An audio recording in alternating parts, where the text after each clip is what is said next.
Assalamualaikum warahmatullahi wabarakatuh. Salam Om Swastiastu, Namo Buddhaya, salam kebajikan bagi kita semuanya. Selamat pagi teman-teman semua. Di sini saya akan mempresentasikan hasil observasi dan analisis saya mengenai pengusaha pemula dan juga pengusaha sukses.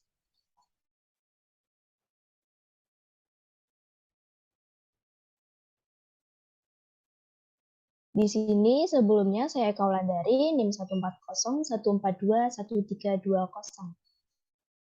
Pertama kita akan membahas mengenai pengusaha pemula. Ya, di sini untuk pengusaha pemula, saya mengobservasi wawancara kepada Ibu Ernita Yusmaini atau yang biasa dipanggil dengan Bu Tania.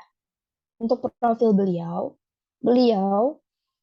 lahir di Palembang pada tanggal 7 Mei 1972. Sekarang beliau berumur 50 tahun. Pendidikan terakhir beliau yaitu D3 Tata Busana.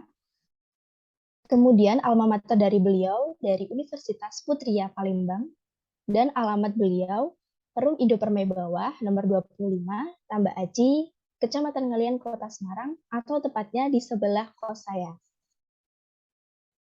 Ya, di sini cara memulai usaha baru dari beliau. Bu Tania memulai usaha baru pada tahun 1900 yang dimana usaha yang dibuat oleh Bu Tania ini merupakan jasa jahit yang diberi nama Tania Rumah Jahit. Beliau ini merupakan rumah tangga.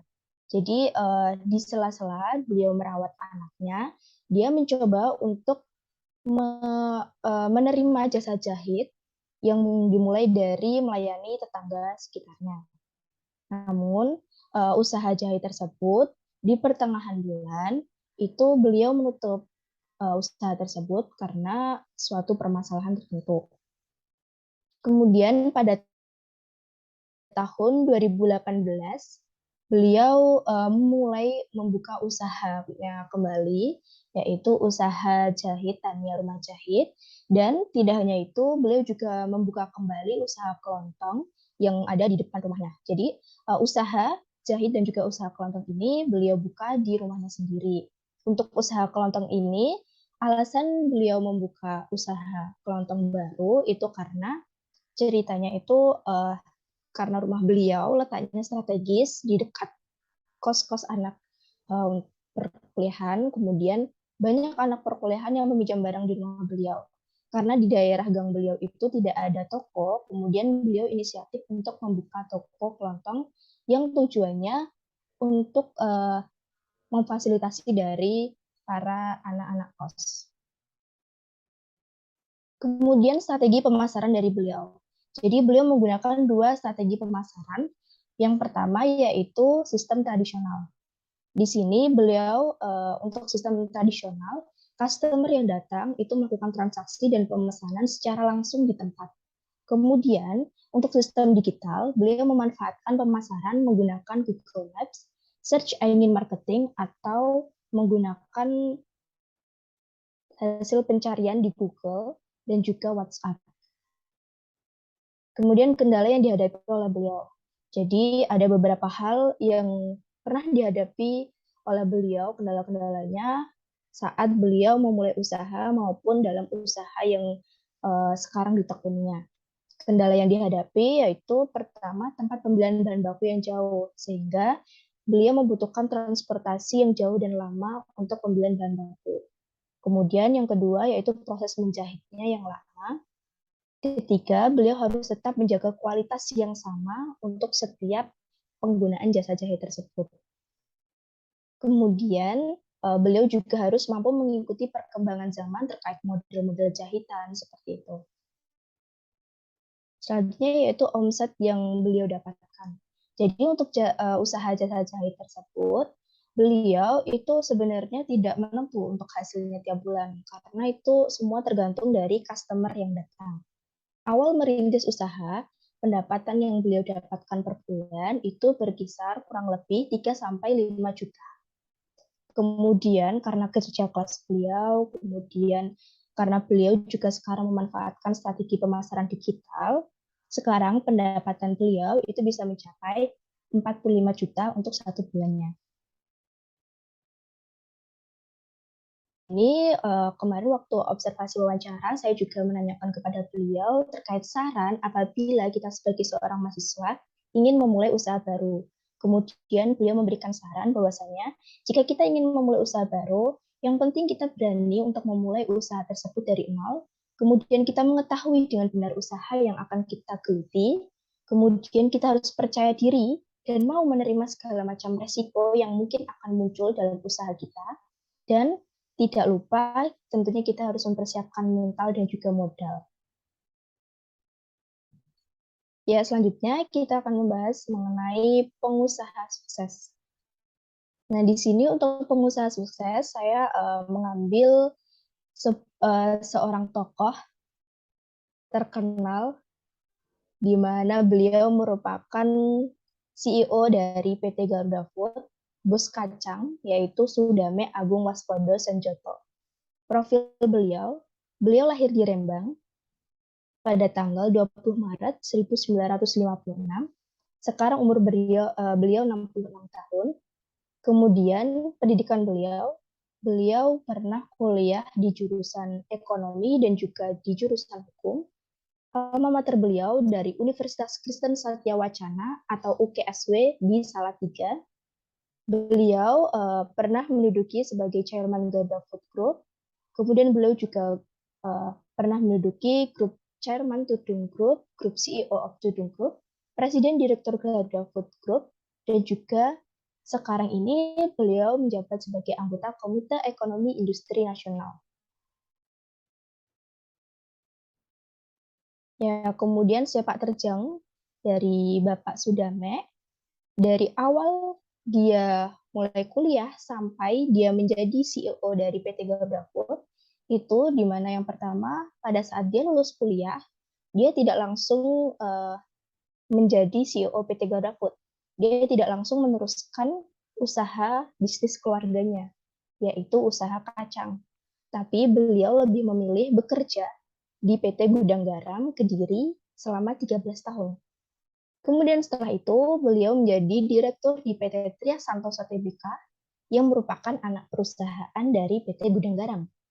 Selanjutnya, beliau bergabung dengan Johar Group sebagai direktur eksekutif pada tahun 1991 dan kemudian akhirnya beliau mulai memasuki bisnis usaha keluarganya, yaitu menjadi CEO PT Garuda Food pada tahun 1994, tepatnya di bulan Oktober.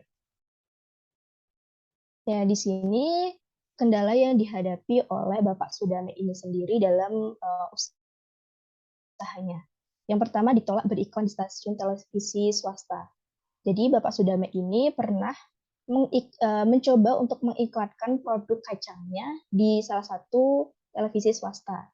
Namun, pihak televisi swasta tersebut menolaknya karena mereka menganggap bahwasanya ketika mereka mengiklankan sebuah produk kacang, maka rating dari televisi mereka itu akan menurun. Kemudian, yang kedua yaitu problematika dalam membuat merek dagang. Jadi ada pada waktu itu dari PT Garuda Food dengan PT Dua Kelinci itu pernah mengalami sebuah problematika dalam membuat merek dagang. Mereka kemudian juga pernah melakukan sengketa merek dagang yang sama, yaitu mengenai merek dagang kacang atom. Problematika dalam membuat merek dagang ini, Bapak Sudamek pernah mengalami kerugian hingga 600 juta. Kemudian yang ketiga yaitu persaingan dagang dengan kacang Dua Kelinci. Ya, selanjutnya omset dari Bapak Sudame atau tepatnya PT Garuda Food itu sendiri, pada tahun 2019, produk kacang Garuda Food itu booming sampai laris manis hingga mencapai omset 200 miliar. Kemudian pada tahun 2021, omset PT Garuda Food ini mencapai laba bersih 424,82 miliar dan hingga kuartal 3 pada tahun 2021, saham Garuda Food di Bursa Efek Indonesia membukukan penjualan hingga 637 triliun. Ya, di sini merupakan tapak tilas perusahaan. Teman-teman dapat melihat tapak tilas dari perusahaan yang awalnya didirikan oleh bapak dari Sudame itu sendiri, yaitu Dharma Putra, yang mendirikan PT Tudung, kemudian hingga menjadi PT Garuda Food yang sebesar sekarang ini. Nah, dari tapak tilas perusahaan ini dapat dilihat bahwasanya dari tahun ke tahun, perusahaan ini menciptakan sebuah produk-produk yang baru dan menghasilkan anak cabang perusahaan yang baru.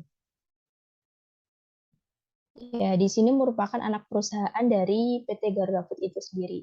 Jadi, PT Garuda Food atau PT Garuda Food Putra Putri Jaya Tbk ini memiliki anak perusahaan atau mempunyai saham pada perusahaan PT Sinar Niaga Sejahtera, PT Mulia Bugaraya Tbk, PT Hormel Garuda Food Jaya, PT Garuda Elang Nusantara, Golden Bird Pacific Trading, dan juga Suntory Garuda Berry Calfood. Ya, di sini merupakan produk perusahaan dari PT Garuda Food itu sendiri yang di-CEO-in oleh Bapak Sudame. Untuk PT Garuda Food itu sendiri, merek dagang yang dicetuskan oleh mereka itu ada Garuda, Kerry, Coklatos, Klevo, Procis, dan juga Top Cheese. Untuk produk perusahaannya terbagi menjadi beberapa macam, seperti ada jenis kacang, snack pilus, kemudian ada biskuit, keju, dan juga minuman. Ya, ini merupakan salah satu produk perusahaannya yang lain. Ada konvensionari, gunman yang memang mereka jual ke India. Ini merupakan daftar pustaka dari analisis saya terhadap pengusaha sukses Bapak Sudamek. Ya, terima kasih. Cukup sekian presentasi yang dapat saya sampaikan. Mohon maaf apabila terdapat kesalahan kata, baik yang disengaja maupun yang tidak disengaja. Saya akhiri. Wassalamualaikum warahmatullahi wabarakatuh.